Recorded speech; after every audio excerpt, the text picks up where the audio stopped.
మార్గము నేనే అన్నారు యేసు, సత్యము నేనే అన్నారు యేసు, జీవము నేనే అన్నారు యేసు, నాకై లోకానికి వచ్చారే.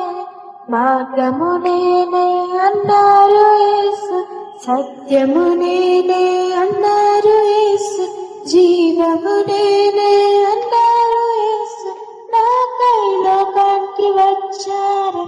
నాలో పాపాన్ని తొలగించి శాపాన్ని విడిపించి జీవమునిచ్చాడే.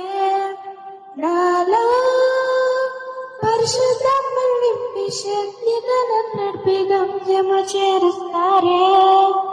రానున్న రారాజు నా యేసు మహారాజు, రానున్న రారాజు నా యేసు మహారాజు.